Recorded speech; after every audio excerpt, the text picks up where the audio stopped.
Good morning, students. Welcome again in our political science class. We were doing chapter 5 of book 2, that is challenges to an restoration of Congress system. In our last class, we have seen the fourth general election and electoral verdict, in which we have seen Congress won the election, but its seats and share of votes decreased, and many ministers of Indira Gandhi's cabinet lost their election. Now, today we will discuss about coalitions. The election of 1967 brought into picture the phenomenon of coalition. 1967 का election कोalition के phenomenon को लेकर आया. कोalition means गठबंधन, जिसमें बहुत सारी पार्टियां एक साथ मिलकर गवर्नमेंट फॉर्म करती हैं. Since no single party had got majority, various non-Congress parties came together to form joint legislative parties called संयुक्त विधायक दल that supported non-Congress government. 1967 के इलेक्शन में क्योंकि किसी भी पार्टी को मेजॉरिटी नहीं मिली थी, कांग्रेस सबसे बड़ी पार्टी थी, लेकिन मेजॉरिटी किसी को नहीं मिली, तो अपोजिशन के जितने भी पार्टीज़ थी उन लोगों ने कांग्रेस के अगेंस्ट एक कोलिशन बनाया और उसका नाम संयुक्त विधायक दल रखा. That is why these government came to be describe the SVD governments. और इसलिए क्योंकि ये कांग्रेस के अगेंस्ट एक कोलिशन था, that's why they are called SVD government, means संयुक्त विधायक दल government. In most of these cases, the coalition partners were ideologically incongruent. In most of the cases of coalition, generally, the coalition partners are ideologically different. Different ideology वाली parties मिलकर coalition बना लेती हैं. The SVD government in Bihar, for example, included the two socialist party, SSP and PSP. Bihar की जो SVD government थी उसमें socialist party, दो सोशलिस्ट पार्टी. अब सोशलिस्ट पार्टी अगर दो पार्ट में बटी हैं तो आइडियोलॉजिकली डिफरेंस होगा, तभी बटी थी. लेकिन उस SVD गवर्नमेंट में two socialist party, SSP and PSP, along with CPI on the left and Jan Sangh on the right. And we all know CPI and Jan Sangh are totally different ideology. In Punjab, it was called the Popular United Front and comprised the two rival Akali parties at that time, Sant group and the Master group, with both the communist parties, the CPI and CPIM, the SSP, the Republican Party and the Bharatiya Jan Sangh. So, one more example of coalition in which different ideologies came together, like in Punjab, Popular United Front. Punjab में जो popular United front है उसमें अकाली दल की दोनों rival group, संत लोंगोवाल और master group, ये दोनों opposite ideology United front में हैं. कम्युनिस्ट पार्टी के दोनों ब्रांच CPI और CPIM both were ideologically different. SSP and Republican Party and Bharatiya Jan Sangh. So, These was the condition of coalition. Now defection. Another important feature of the politics after the 1967 election was the role played by defection in the making and unmaking of government in the state. Now, what is the meaning of defection? Defection means an elected representative leaves the party on whose symbol he or she was elected and joins another party. Means अगर कोई elected representative एक party के symbol पर election जीतता है और election जीत जाने के बाद वो दूसरी पार्टी को ज्वाइन कर लेता है गवर्नमेंट फॉर्म करने के लिए, तो इसको डिफेक्शन कहा जाता है. After the 1967 general election, the break away Congress legislators played an important role in installing non-Congress government in 3 states, Haryana, Madhya Pradesh and Uttar Pradesh. After 1967 election, Congress के बहुत सारे जो मेंबर्स थे, जो रिप्रेजेंटेटिव जिन्होंने इलेक्शन जीता था, उन्होंने कांग्रेस को छोड़कर दूसरी पार्टी को ज्वाइन कर लिया और इस तरह से नॉन कांग्रेस गवर्नमेंट फॉर्म करने में हेल्प किया 3 स्टेट्स में, हरियाणा, मध्य प्रदेश और उत्तर प्रदेश में. The constant realignment and shifting political loyalties in this period gave rise to the expression आया राम गया राम. और ये जो लेजिस्लेटिव असेंबली के मेंबर्स जो थे, ये इतनी फ्रिक्वेंटली जो चेंजेस कर रहे थे एक पार्टी से दूसरी पार्टी में और दूसरी पार्टी से फिर तीसरी पार्टी या फिर अपनी पहली पार्टी में, तो ये फ्रिक्वेंट चेंजेस की वजह से, फ्रिक्वेंट शिफ्टिंग की वजह से इस एक्सप्रेशन को आया राम गया राम नाम दिया गया.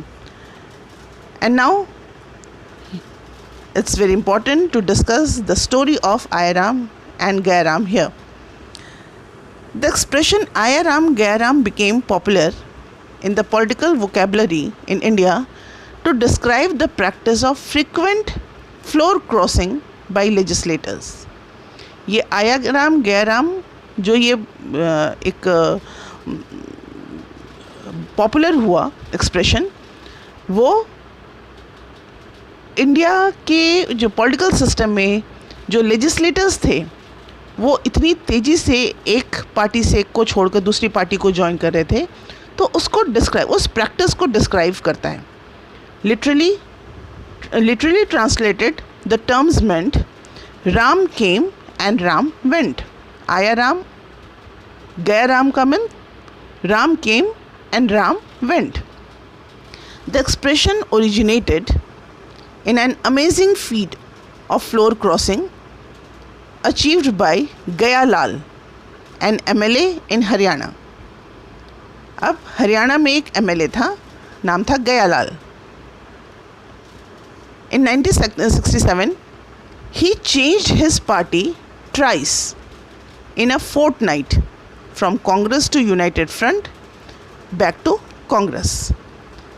Means ये जो गया लाल थे 15 दिनों के अंदर ये पहले कांग्रेस से यूनाइटेड फ्रंट में गए और फिर वापस कांग्रेस में आ गए. 15 दिन के अंदर इन्होंने 3 बार अपनी पार्टी चेंज की. And then within 9 hours to united front again. और 9 घंटे के अंदर अंदर फिर से वो यूनाइटेड फ्रंट में चले गए.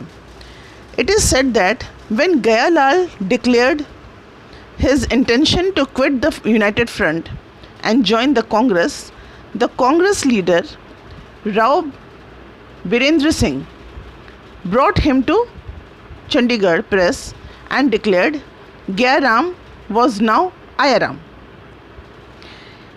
Gaya Lal's feat was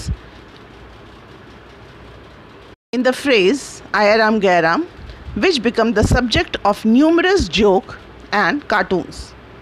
Later, the constitution was amended to prevent defection. So, hope you all have understood the meaning of defection. I will repeat again. Defection means an elected representative leave the party on whose symbol he or she was elected and joins another party. This is called defection, and this was seen in Haryana. Now split in Congress. We saw that after the 1967 election, the Congress retained power at the center but with a reduced majority and lost power in many states. हमने देखा कि 1967 के election के बाद Congress power में तो आई centre में, but उसकी मेजॉरिटी जो थी वो बहुत कम हो गई और स्टेट में भी उसका पावर जो था वो बहुत कम हो गया. More importantly, the results proved that the Congress could be defeated at the elections, but there was no substitute as yet. सबसे बड़ी बात उसमें रिजल्ट से क्या प्रूव हो गया? ये तो प्रूव हो गया कि कांग्रेस को हराया जा सकता है, लेकिन उसका सब्स्टिट्यूट क्या होगा, उसकी जगह कोई नहीं ले सकता, ये भी प्रूव हुआ. Most non-Congress coalition government in the state did not survive for long. They lost majority and either new combination were formed or president's rule had to be imposed. और ऐसा क्यों माना गया कि Congress, there was no substitute of Congress? क्योंकि बहुत सारी states में जहाँ नॉन कांग्रेस गवर्नमेंट ने कोalition गवर्नमेंट फॉर्म किया था, वो बहुत दिनों तक सरवाइव नहीं कर पाई. या तो वहाँ पर कॉम्बिनेशन चेंज हो गया या फिर प्रेसिडेंट रूल को इम्पोज करना पड़ा. Now we will discuss Indira versus the syndicates. The real challenge to Indira Gandhi came not from the opposition but from within her own party. The real problem for Indira Gandhi was not opposition, it was in her own party. She had to deal with the syndicates, a group of powerful and influential leaders from within the Congress. So the powerful and influential leaders of Congress were referred here as syndicate. The syndicate had played a role in the installation of Indira Gandhi as the Prime Minister by ensuring her election as the leader of parliamentary party. ये जो syndicates थे, इंदिरा गांधी को install करने में इन्होंने एक बहुत ही important role play किया था. These leaders expected Indira Gandhi to follow their advice. हमने पहले भी पढ़ा कि कुछ लीडर्स जो थे जिन्होंने इंदिरा गांधी को प्रधानमंत्री पोस्ट के लिए जिन्होंने सपोर्ट किया था, और उनको ये लगता था कि ये इनएक्सपीरियंस हैं और इनको हर बात पे उन लीडर्स की एडवाइस और गाइडेंस की ज़रूरत होगी, और इसलिए ये लीडर्स जो थे वो इंदिरा गांधी से एक्सपेक्ट करते थे कि वो इंदिरा गांधी उनको फॉलो करेंगी और उनके एडवाइस को मानेंगी. Gradually, however, Indira Gandhi attempted to assert her position within the government and the party. She choose her trusted group of advisers from outside the party. Slowly and carefully, she sidelined the syndicate. लेकिन इंदिरा गांधी ने समय रहते इस चीज़ को समझ लिया और उन्होंने पार्टी के बाहर कुछ अपने ट्रस्टेड पीपल्स को अपना एडवाइज़र बनाया और बहुत धीरे से और बहुत ही केयरफुली जितने भी सिंडिकेट्स थे उनको साइडलाइन कर दिया। Indira Gandhi thus faced two challenges. She needed to build her independence from the syndicate. She also needed to work towards regaining the ground that Congress had lost in the 1967 elections. अब इंदिरा गांधी के सामने दो main challenges थे। First challenge था कि उनको अपना independence बनाए रखना था। जैसे उन्होंने धीरे से सिंडिकेट्स को साइडलाइन कर दिया, तो उनको अपना ये इंडिपेंडेंस पार्टी के अंदर बनाए रखना था। और दूसरा, कांग्रेस की जो पोजीशन 1967 के इलेक्शन के पहले थी, कांग्रेस जितनी पावरफुल थी, जितने मेजॉरिटी वोट मिलते थे, उसको फिर से उस पोजीशन को रीगेन करना इंदिरा गांधी के लिए बहुत बड़ा चैलेंज था। ये दो चैलेंज था इंदिरा गांधी को फेस करना था। Indira Gandhi adopted a very bold strategy. She converted a simple power struggle into an ideological struggle. और इंदिरा गांधी ने एक बहुत ही बोल्ड स्ट्रेटजी अडॉप्ट किया। उन्होंने एक सिंपल पावर स्ट्रगल को एक आइडियोलॉजिकल स्ट्रगल में चेंज कर दिया।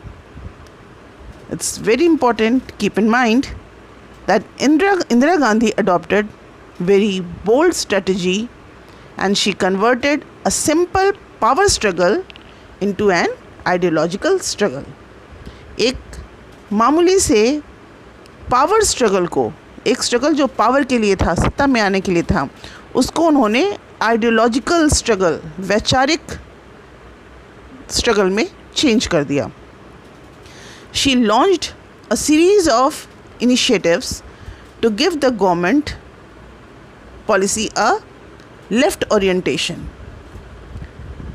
अब यहाँ एक बात समझने वाली है कि लेफ़्ट पार्टी जो थी, जो कम्युनिस्ट आइडियोलॉजी को बिलोंग करते थे, वो लेफ्टिस्ट कहलाए और वही कम्युनिस्ट पार्टी ऑफ इंडिया भी थे। कम्युनिस्ट पार्टी ऑफ इंडिया को ही लेफ़्ट कहा जाता था, left party.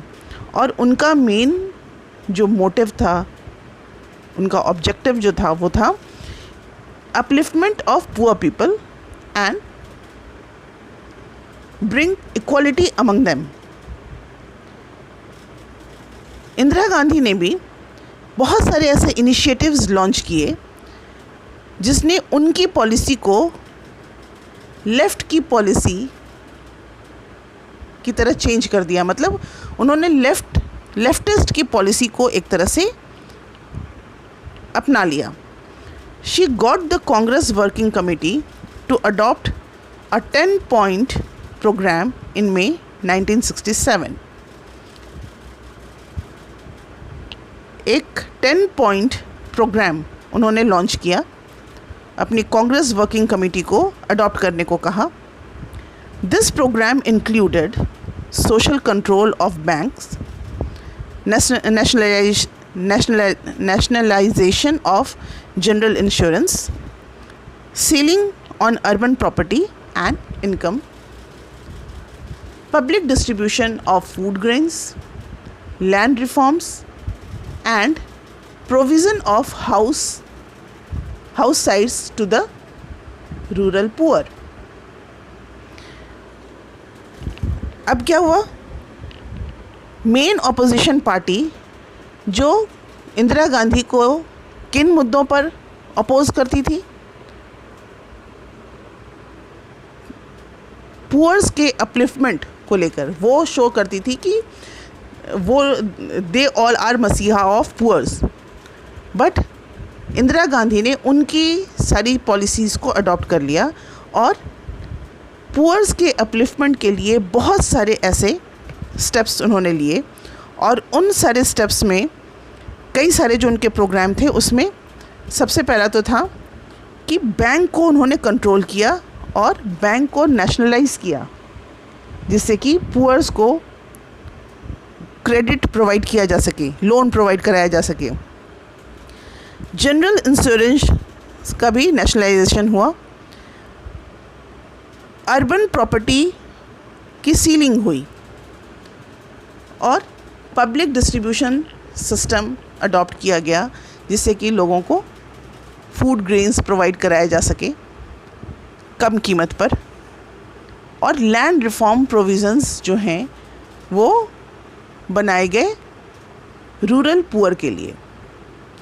While the syndicate leaders formally approved this left-wing program, they had serious reservation about the same.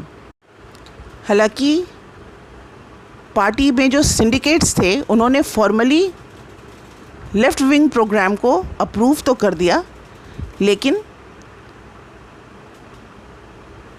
वे अंदर से इसके सपोर्ट में नहीं थे, क्योंकि बहुत सारे जो सिंडिकेट्स थे वो खुद भी प्रॉपर्टी राइट्स रखते थे, वो खुद भी मतलब उन पर इन सारे स्टेप्स का असर पड़ने वाला था।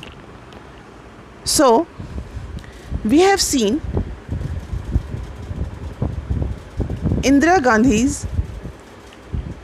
some steps that she had taken to re-establish Congress. So enough for today's topic. We will continue this chapter in our next video. Dear student, go through the book, read the chapter carefully. There are so many things you have to notice, and if there is any doubt, if there is any query, contact me. Thank you and have a nice day.